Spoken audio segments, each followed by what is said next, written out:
اعوذ باللہ من الشیطان الرجیم بسم اللہ الرحمن الرحیم یا ایہا الذین آمنوا استعینوا بالصبر والصلاة ان اللہ مع الصابرین ولا تقولوا لمن يقتل فی سبیل اللہ اموات بل احیاء ولکن لا تشعرون صدق اللہ العظیم۔ معزز سامعین کرام، سورہ البقرہ تیسرے رکوع کی پہلی دو آیت آپ کے سامنے تلاوت کی ہیں۔ اللہ تعالیٰ نے اس سورت کے اس رکوع سے لے کر آخر تک خطاب مومنین سے کیا ہے۔ اس سے پہلے جو ہم پڑھتے آئے ہیں وہ زیادہ تر خطاب تھا اہل کتاب سے اور بالخصوص یہودیوں سے، لیکن اب سے اللہ تعالیٰ نے مومنوں کو مخاطب کیا ہے اور مومنوں کو ہدایات دی ہیں کہ آپ نے اپنی زندگی میں کیا کیا کرنا ہے۔ ظاہر ہے نبی کریم صلی اللہ علیہ وآلہ وسلم کی امامت میں جنگیں ہو رہی تھیں، غزوات ہو رہے تھے اور اس میں بہت سارے مسلمان بھی شہید ہو رہے تھے، ادھر سے کافر بھی مارے جا رہے تھے۔ تو اللہ تعالیٰ نے اس بات کا اعلان کیا کہ کافر کی موت اور مسلمان کی موت یکساں نہیں ہے، اور دوسری بات یہ کہ مصیبتیں اور پریشانیاں جو ہیں وہ ظاہر ہے مسلمانوں کو ہر طرف سے گھیرے ہوئے تھیں، تو ان مصیبتوں اور پریشانیوں میں صبر کا دامن ہاتھ میں رکھنا اور پھر نماز قائم کرنا یہ بڑا ضروری تھا۔ قرآن پاک میں پہلے سپارے کے جو 5ویں رکوع ہے اس میں بھی یہی بات آئی کہ بنی اسرائیل کو جب یہ ان کی باتیں یاد دلائی گئیں کہ جو تم نے معاہدہ کیا تھا، جو وعدہ کیا تھا تم نے اللہ تعالیٰ سے، تم نے پس پشت ڈال دیا، اس وعدے کو یاد کرو، ان باتوں پر دوبارہ عمل درآمد کرو، اگرچہ ہے یہ بہت مشکل، لیکن وَاسْتَعِينُوا بِالصَّبْرِ وَالصَّلَاةِ وَإِنَّهَا لَكَبِيرَةٌ إِلَّا عَلَى الْخَاشِعِينَ۔ لیکن جو اللہ سے ڈرنے والے ہیں ان کے لیے یہ بالکل ہی مشکل نہیں ہے کہ صبر اور نماز سے جو مدد لینا ہے یہ اللہ سے ڈرنے والوں کے لیے مشکل نہیں ہے، باقی لوگوں کے لیے مشکل ہے۔ الَّذِينَ يَظُنُّونَ أَنَّهُم مُّلَاقُو رَبِّهِمْ، جو لوگ اپنے رب سے ملاقات کا یقین رکھتے ہیں، گمان رکھتے ہیں، ان کے لیے یہ صبر اور نماز جو ہے وہ آسان کام ہے۔ آج کی ان آیات میں فرمایا ہے کہ اللہ کی راہ میں اے ایمان والو صبر اور نماز سے سہارا حاصل کرو، یعنی مدد حاصل کرو۔ بلا شبہ حق تعالیٰ صبر کرنے والوں کے ساتھ رہتے ہیں اور نماز پڑھنے والوں کے ساتھ تو بدرجہ اولا۔ اور جو لوگ اللہ کی راہ میں قتل کیے جاتے ہیں ان کی نسبت یوں بھی مت کہو کہ وہ معمولی مردوں کی طرح مردے ہیں، بلکہ وہ تو ایک ممتاز حیات کے ساتھ زندہ ہیں، لیکن تمہیں اس سے ادراک نہیں، تمہیں اس کا شعور نہیں، تم اس سے واقف نہیں ہو۔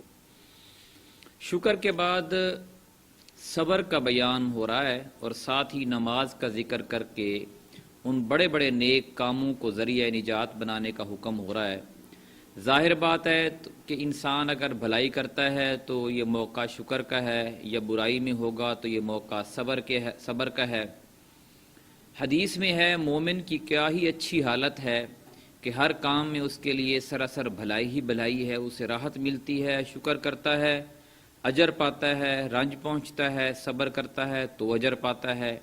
آیت میں اس کا بھی بیان ہے کہ مصیبتوں پر تحمل کرے اور انہیں ٹالنے کا ذریعہ صبر و استعانت ہے، یعنی صبر و صلات ہے، جیسے اس سے پہلے بھی قرآن پاک میں گزر چکا ہے۔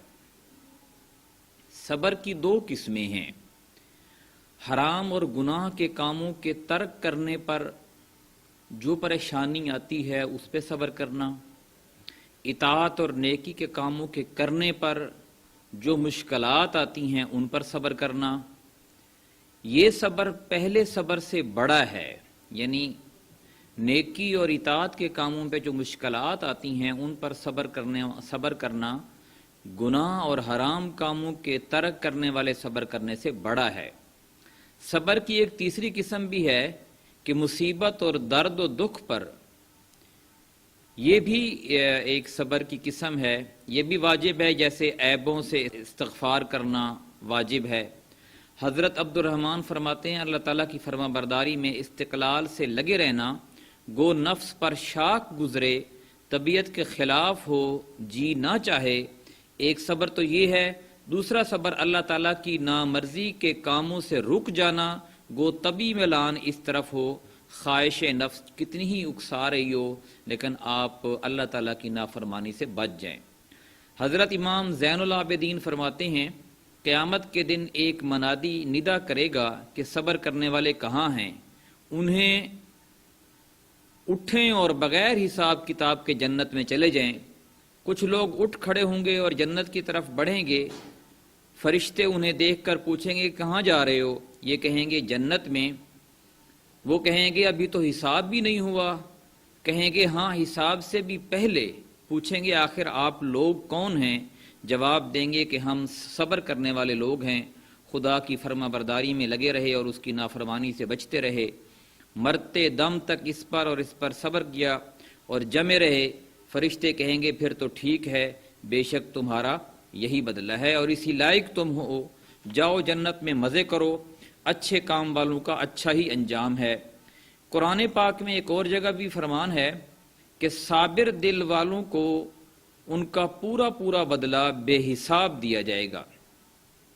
حضرت سعید بن جبیر فرماتے ہیں صبر کے یہ معنی ہے کہ خدا تعالیٰ کی نعمتوں کا اقرار کرے اور مصیبتوں کا بدلہ خدا کے ہاں جان کر ان پر ثواب طلب کرے، ہر گھبراہٹ، ہر پریشانی اور کٹھن موقع پر استقلال اور نیکی کی امید پر وہ خوش نظر آئے۔ پھر فرمایا کہ جو اس میں آگے اسی آیت میں کہ شہداء کو مردہ نہ کہو، بلکہ وہ ایسی زندگی میں ہیں جسے تم نہیں سمجھ سکتے، انہیں حیات برزخی حاصل ہے اور وہاں وہ روزیاں پا رہے ہیں۔ صحیح مسلم شریف میں ہے کہ شہداء کی روحیں سبز رنگ کے پرندوں کے قالب میں ہیں اور جنت میں جس جگہ چاہیں پھرتی ہیں، پھر ان کندیلوں میں آ کر بیٹھ جاتی ہیں جو عرش کے نیچے لٹک رہی ہیں۔ ان کے رب نے ان کے ایک مرتبہ انہیں دیکھا اور ان سے دریافت کیا کہ اب تم کیا چاہتے ہو؟ انہوں نے جواب دیا خدایا ہمیں تو نے وہ دے رکھا ہے جو کسی کو نہیں دیا، پھر ہمیں کسی چیز کی ضرورت نہیں۔ ان سے پھر یہی سوال ہوگا۔ جب انہوں نے دیکھا کہ اب ہمیں نہیں چھوڑا جاتا تو کہا خدایا ہم چاہتے ہیں کہ تو ہمیں دوبارہ دنیا میں بھیج، ہم تیری راہ میں جنگ کریں، پھر شہید ہو کر تیرے پاس آئیں اور شہادت کا دگنا درجہ پائیں۔ رب جلالہ نے فرمایا کہ یہ نہیں ہو سکتا، یہ تو میں لکھ چکا ہوں کہ کوئی بھی مرنے کے بعد دنیا کی طرف پلٹ کر نہیں جائے گا۔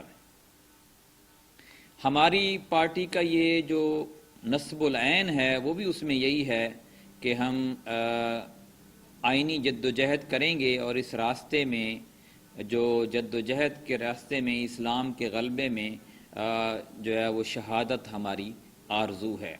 تو ظاہر ہے جب تک اس نظام کو ہم نافذ نہیں کرتے یا ہمیں شہادت نہیں ملتی تب تک صبر اور نماز کے ساتھ اللہ تعالیٰ سے مدد طلب کرتے رہنا یہ ہمارے لیے ضروری ہے۔